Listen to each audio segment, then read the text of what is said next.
Muito bem-vindos à lição de número 8 da nossa série sobre o Apocalipse.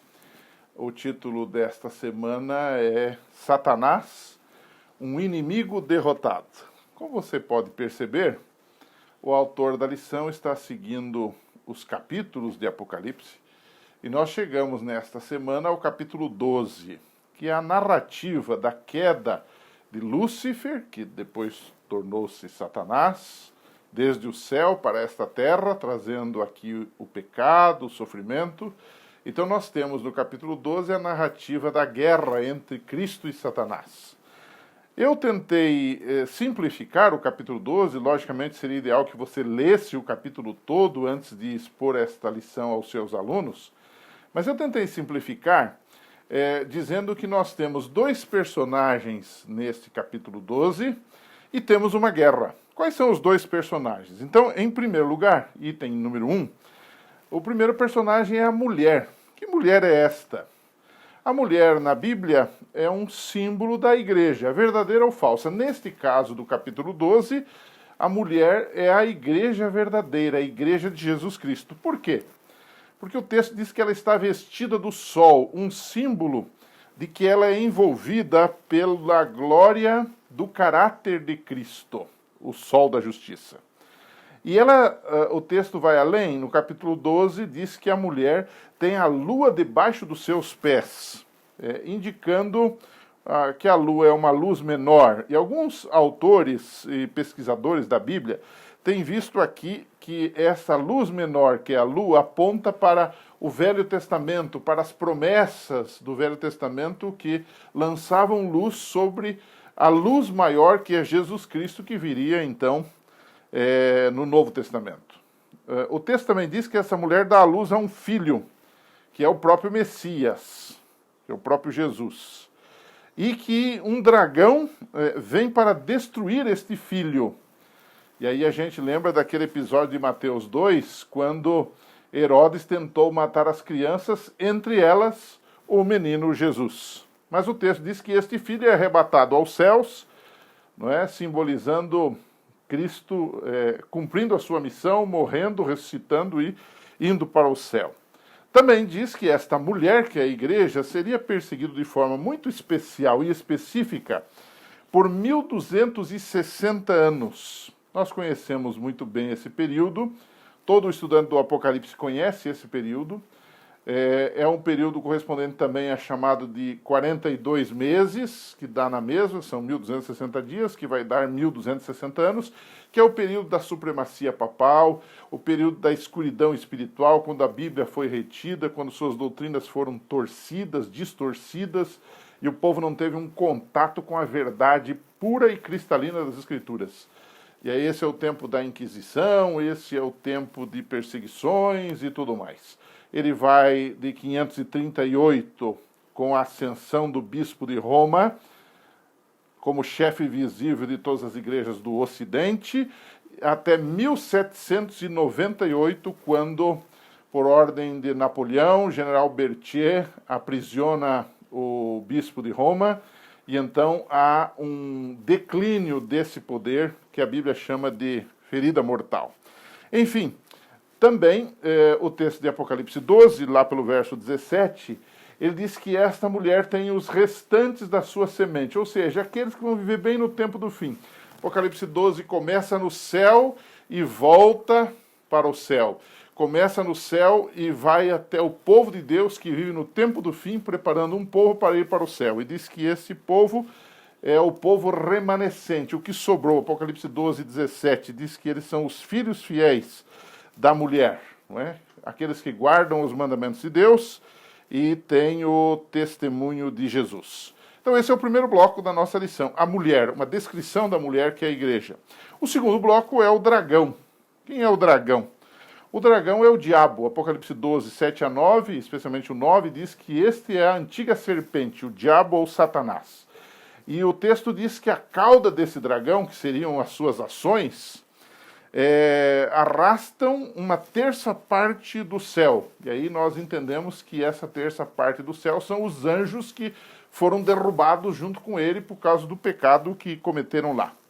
Mas que esse dragão também ele tem 7 cabeças e 10 chifres. Isso é uma ligação que nós vamos ver logo adiante, no capítulo 3, na lição da semana que vem, quando nós começamos a estudar um pouquinho sobre as cabeças e chifres que estão ligados a Roma, tanto na sua fase pagã quanto na sua fase religiosa, poderes perseguidores do povo de Deus. Agora vem a guerra, o terceiro elemento. O primeiro é a mulher, o segundo é o dragão, e o terceiro é a guerra. Não é? Uma guerra que começou lá no céu, com Lúcifer exaltando-se, orgulhando-se, querendo ser igual a Deus, com ciúmes do próprio Jesus, que era o Criador, foi escolhido para ser o Criador dessa terra, e então, por iniciativa própria, ele foi expulso para a terra. E, como todos nós sabemos, como acusador irado, ele perseguiu o povo de Deus, e o texto de Apocalipse 12 diz que ele sabe que pouco tempo lhe resta, ou seja, esta obra dele é rápida, é sorrateira, mas extremamente perigosa e letal. Contra quem? Contra eu, contra você, contra os filhos de Deus. E no tempo do fim, o texto diz que ele vai guerrear especialmente com aquele remanescente que nós falamos no bloco anterior. O remanescente fiel que guarda os mandamentos de Deus e tem o testemunho de Jesus. E alguns, às vezes, têm dificuldades com essa expressão testemunho de Jesus, mas o Apocalipse 19:10 esclarece que o testemunho de Jesus é o espírito ou o dom de profecia. E se nós compararmos essas passagens com Apocalipse 22, verso 9, nós vamos perceber que quando ele fala desta igreja que guarda os mandamentos e tem o testemunho de Jesus, que é o dom de profecia, ele está se referindo a uma igreja que tem profetas.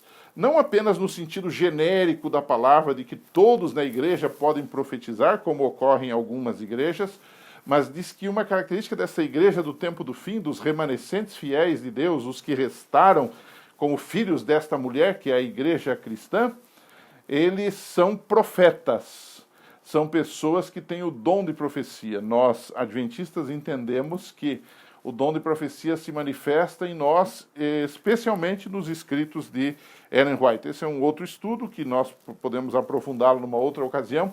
Todavia, essa é a interpretação de Apocalipse 12, verso 17. Outra coisa interessante ainda sobre a guerra do dragão contra a mulher é que os enganos do dragão, eles estão juntos, ou estão conjuntamente com os enganos da besta do mar, que é Roma, fase pagã e fase religiosa, ou papal, com a besta da terra, que representa aí os Estados Unidos da América e a sua religião apostatada, de Apocalipse 13, a partir do verso 11, não é?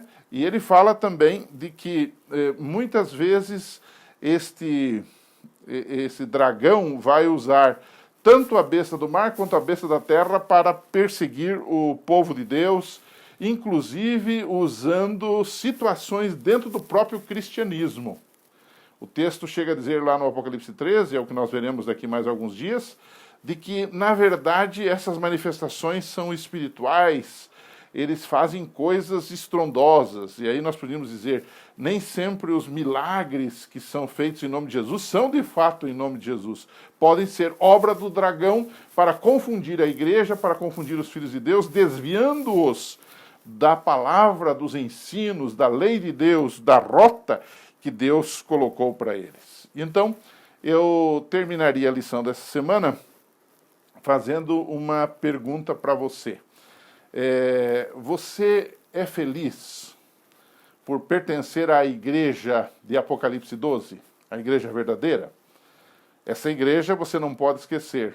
Ela tem suas lutas, suas dificuldades, suas falhas, e ela é muito atacada pelo dragão, porque ele sabe que pouco tempo lhe resta. Então, se com você ou com a sua comunidade alguma coisa não muito boa está acontecendo, não se desespere. Nós estamos no meio de uma guerra entre o bem e o mal, entre Cristo e Satanás. E algumas flechas, alguns dardos, algumas balas perdidas podem sobrar para os filhos de Deus. Mas não nos esqueçamos, Jesus já venceu e ele voltará para nos buscar, para estarmos com ele para todo sempre. O diabo está irado, mas não precisamos temer ao diabo, devemos temer a Deus e Ele fará a obra que precisa ser feita na minha e na sua vida. Até a semana que vem, a gente se encontra aqui para juntos continuarmos o nosso estudo do Apocalipse.